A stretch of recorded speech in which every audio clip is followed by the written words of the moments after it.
getting through the 70s and the 80s, but the big change that we've heard that happened as time went on was that the allocation of money between clubs, home and away games, changed. And it got that the home club got to keep the vast percentage of the gate. So we lost the Newcastles, where we would get half the gate and that sort of thing. And that seems to have made a big difference to the finances of the club as well. I think smaller clubs or medium-sized clubs tended to be stuck at that level, whereas a few others went on. To an extent, the way they have through the noughties, when the TVs come in and made such a big gap again. Yeah. So we started to see a big difference again between the higher, the bigger supported clubs and the smaller, like Cambridge United, which fairly well stuck us where we were. But then all of a sudden, if we skip a few years, along comes Chris Turner and John Beck, not necessarily at the same time, although because John Beck played for them, of course. And then, I mean, this is where I come into the equation, and it was the late Chris Turner, early John Beck days, and suddenly it all exploded again for us. Oh no, yeah. I mean, General John Beck's Amber Army, they were, love him or hate him, he was so successful. I mean, it didn't worry me, the way we played football and allegedly the way that we treat away teams with cold showers and God knows what else, and taking the light bulbs out the dressing room. I mean, I don't know whether that's true or soft not. Footballs. It's part of urban myth probably, but no, I mean, when you look back at the John Beck era and how successful we were, how we climbed up the league, and in those times, I think. Trouble is, years tend to fall into each other, but quarter final of the FA Cup, things like that. Going to Coventry in the League Cup and taking 10,000 there on a very wet and cold Tuesday night. They were down to the progress that people like Chris Turner and John Beck made within the club. He knew the players he wanted. And again, it's like most managers, isn't it? They know the players they want. He knew that he wanted to grow the grass along in the corners, apparently. And, he would have the players that could play the John Beck way. When going forward a long time, even when John Beck went to Histon, he had Histon playing that way. Pretty not really interesting to watch, but as I say, you had the managers there who knew what they wanted. They would bring the players in that suited that style of play, and there were 91 other league clubs who were going, God, you're rubbish, you just play long ball. And no, we're not rubbish, we're successful. Yes, we play long ball, but we play it really well. And, but what you can say about John Beck is that he was in some ways ahead of his time. Yes. In terms of nutrition, for example, he seems to have been miles ahead of many managers of his time, and brought in a lot of ideas which are used. Yeah, and I mean, I think I'm not sure it was John Beck or not, but I know at the time there was a lot of sports psychology as well, and some of his reverse psychology on the opposition was. Quite interesting, as I say, apparently. But so you mentioned a few of the games. Let's talk about a couple of games under John Beck, because there were a few spectacular ones. 5-1 against Bristol was one I'll never forget. I should say quarterfinals of the cup. Got ourselves to Arsenal. Were you at Highbury that? I was, yeah. Got in. Into the ground because there were people locked out, weren't there? Yeah. No, we got up there, and I remember walking down to Highbury.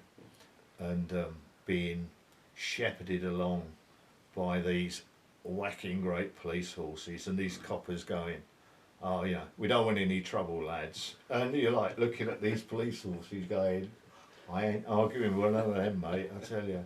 But no, I didn't get to the Palace one, but the Arsenal one, it was quite ironic because by that time I'd moved up to here in Essex, and of course the first match back for Mr. Adams after he comes out of Chelmsford prison on after being whatever he did. he comes on, and of course he scores with this fluky header. I was like, yeah. No, of course, in those days we had the Dion and Shaggy partnership up front. Indeed. Oh, magic. But how many of those players who were criticised under John Beck went on to play First Division Premier League? Oh yeah. And I'm thinking Vaughan, Kimball. Yeah. I don't know about Fenson, but they were in Dublin. Oh yeah. The 4 or 5 of that team Yeah. actually played at a really high level, I mean, despite being criticised by Yeah. people like Glenn Hoddle. yeah. But Rubbish, I mean, going back a little while when you had people like Alan Biley, yes. went to Man City for loads of money. Of course, Ian Hutchinson, The great Ian. who went to Chelsea, and we ended up with that match against Chelsea with 15,000 at the Abbey, and I'll never forget that match because it was a good match, and obviously Ian Hutchinson was throwing off his long throws, and I actually work with a Chelsea fan, and he always said, he said, when we bought Hutchinson from you, he said, brilliant player, really good. That's why you bought him, surely. But all I remember is that Peter Leggett, I think, was playing on the wing then, and Chopper Harris, even though it was a friendly, was living up to his name. Yes, Like, you're not going past me, Scythe, But that was an interesting match. Mhm. But we produced some really good players, and even now, you've got ex-Cambridge players who are still in the higher echelons of the league. So without dwelling on it, let's keep moving forward. Without dwelling on it, we played Leicester as the playoffs for the Premiership. You remember that one? Draw, well beaten in Leicester, and that was really the beginning of the end for John Beck and for that team, wasn't it? Because it started to break up. Yeah. I mean, I think that when you look back, it's 2 matches away or 1 match away even from the inaugural Premier League. Imagine that. And then, as you say, it started to go wrong because I think they built that momentum towards that goal, even though 10 years before you'd think us, even in League One, Division 2 as it was then, Championship as it is now, thinking us reaching those lofty heights, going to all these glamorous grounds like Blackburn Rovers and even Portman Road. Even Portman Road, yeah. It's like it was just a dream. You couldn't have imagined it. Obviously when I was like 6-year-old watching Merthyr Tydfil, but no, and as you say, it started to fall apart really. Didn't it? But look at the life with Cambridge United you've led from, as you say, your first game with watching Merthyr Tydfil, all the way through the leagues, into the league itself. Success under several managers. Got to the John Beck, who kicked it on again, took us to almost the inaugural Premier League. And then, as you say, we were maybe found out a little bit, had to sell a few players. Dion Dublin was off to Manchester United. Various things started to happen. And the club itself, down through the leagues again, as is natural. It was fairly an unnatural position to be in, to be top of the second division championship as we have now, wasn't it? But still, it took quite a long time before we got through the 90s, and we were still fighting even then, because along came Roy McFarlane for us. And he took us back up again, didn't he? Back from the 4th back to the 3rd, and we thought, glory days are here again. Did you ever was your following of United continuous around this time, or did you have a break? Because most of us have a season where things happen. Yeah, I mean, I probably from about the late 80s, I guess, to the early 90s. It was a time when you get married. I was living up here, and you got the mortgage, and you know, 100-mile round trip to see a home match plus everything else that goes with it. Yeah. You think, oh, I'd really like to go. So you probably end up as my good ex-allotment end friends used to say, oh, this must be a big match, Pete. You're here. I'm going, is it a cup tie? Leave me alone, you know. But Do you remember Ken Shellito and John Ryan? yes, If we're talking yeah, managers, yeah, memorable managers yeah, for yeah, one reason or another. yeah. And then of course we ended up with the wonderful Frenchman. I heard of Reynard and his friend. Yeah, Yeah, that's right. But that was really the difficulty, and we're going to have to get on to the difficult times because there's no way you can get Cambridge United supporter and no, everything at the that's highs. right. So we got to the we got into the noughties, and we were doing okay at the start of the times, but I should say finance caught up with us. A few directors who shall remain nameless and are well known caught up with us as well, and really the club started to drift in a very dangerous way, and we got to the edge of bankruptcy, didn't we? If you remember that story, right to the final. Yes, afternoon. I do. Yes, that Yeah. was. And it was as much brought on by financial either incompetence or Yeah. whatever. Is that? But we were saved at the very last minute, Yeah. despite the fact that we ended up in the conference. So we're back almost where you started. Yeah. You know, one outside the league, but only just outside the league. But nevertheless, you've gone through 30 years of your life, and you're back where you started. How would you feel about that time? Sad. Yeah. I mean, I at the time I could never understand why, if they knew the position, they didn't go into administration. You know, just after Christmas, January, February time, because we could have made up that 10-point deduction. It was almost like they wanted to go out the league. You know, to go into administration that far into the season, and then thinking you might make up 10 points plus to save us. That is one that's always baffled me. I've never understood that decision, but such is life. And as you say, we ended up back in the conference, and we nearly fell out the conference into the Conference South. I mean, that was a really hard season. Yes. That was awful. You know, to think that we were not even going to be in the Conference Premier was, to me, unthinkable. But we made it by the skin of our teeth, and then of course we started building again, and we had good. We picked up some good managers in the conference. Love him or hate him, Gary Brabham did Yeah. wonders. Oh, at the- yeah, at the club. And he knew what he wanted, and he got us to Wembley. For the Yeah. play again, the conference playoff final. Can you remember? Were you at that game? Did you? oh yeah. I mean, it's my favourite saying is, if anybody tells you going to Wembley, win or lose, is a great day out, they're a liar. That's great when you win, but you know, I mean, I remember before that, you know, going obviously to the old Wembley, watching us beat Chesterfield, going to the Millennium Stadium and watching us lose to Blackpool in the LDV Fans Trophy final. That was horrendous, mainly because of the journey and the kick-off time, and they force you to use the park and ride, which is crazy. And then obviously you've got, you know, 4 trips to Wembley. 2 unsuccessful, 2 successful. Jimmy Quinn, Gary Brabham. Yeah. The two was on Torquay and Exeter were those two games. Yeah. Tough times. Yeah. And I should have mentioned the Chesterfield game, but I managed to skip over that one for no good reason that I can think of. Yeah, 1991. Yeah. That was the Dion Dublin header. Yeah.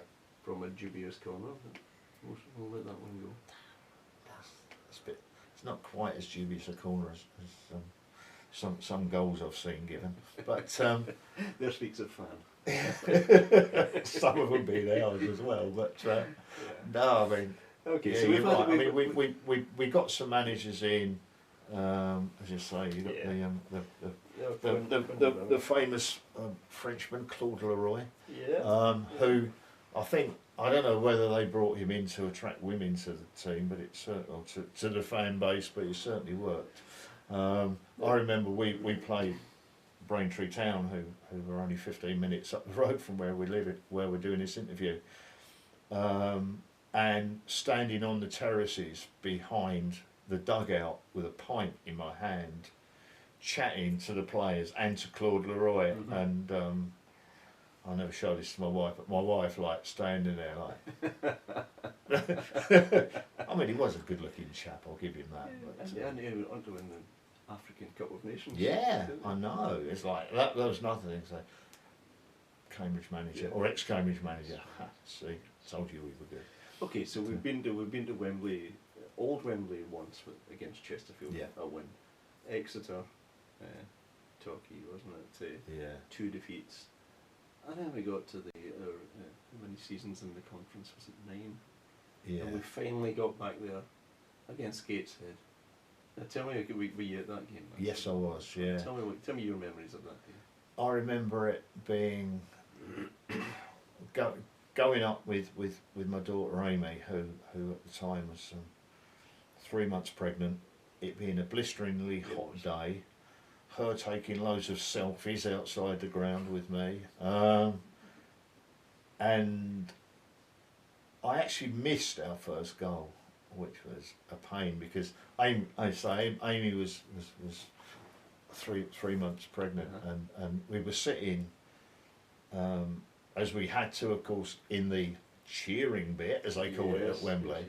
And of course it was a blisteringly hot day, and Amy was feeling a bit faint, so I said, that's all right, I'll go and get you some water. So of course I'm queuing up for water, and all I hear this almighty roar from our end, and I dashed back and spilt half the water, I think, for Amy to go, oh, she scored. Yeah, and then of course, you know, it was, I think the obviously brilliant win, loved it. I mean, you know, I think the most. How long did that last 10 minutes last? The 10 minutes. I was going to say that I've never known 10 minutes last 2 hours in my life up until then, but it was, you know, we're down to 10 men, That's right. and it's like the captain's off. The captain's off. If they had equalised, I think they would have won because to be honest, we were out on our feet.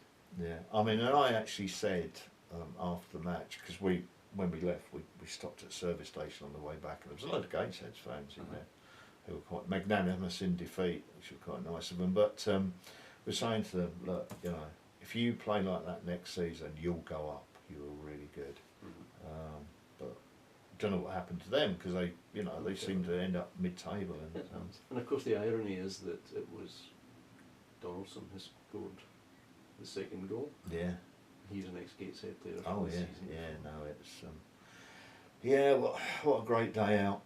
That was a good day at Wembley. You're right, but I mean, I remember the cheering section as well. There was no shade in that from the start of the game to the finish. It was in sunshine the whole time. Yeah, it was difficult. And my wife actually said to me, "Oh, you know, take some sun cream with you." No, I won't need that. Oh, did I? I had very red legs at the end of the match, but. So no, there you go. didn't Richard Money got us to Wembley twice that year. Yeah. Because we won the trophy as well. Yeah. Which was Yeah, incredible in itself. what a cost. I mean, I never forget, we went to the trophy final. That was actually, on that day, that was my 60th birthday. And little did I know, my wife and daughters and grandchildren had organised a surprise party for me. And I'd already got tickets, hadn't I, for the trophy final. I'm going to miss that, watching the U's at Wembley. So I was like, okay, well, kick-off's at so-and-so. With a fair wind, I'll be back by 7, so start without me. No, we did. She did forgive me for that eventually, but no, I mean, but all I remember, that match, after that match on the Tuesday night, we had a league match against Braintree up here at Cressing Road. And it was probably the wettest night that I've ever known, and I'm sure the players were still suffering from hangovers or something, because I've never seen this play so badly. We lost 1-0, and it was like, we just won the trophy, and we played like this against Braintree, who at that time were probably 14th, 15th in the league, you know, and it was just like, and it's funny, you know, you look back on certain matches, and possibly if we'd have won that one, we might have gone up in our own right. Who knows? I don't know, but anyway, it's funny, you know, how we were talking before about certain managers like certain players. I remember I was amazed when Richard Money sent Will Norris on loan to Braintree.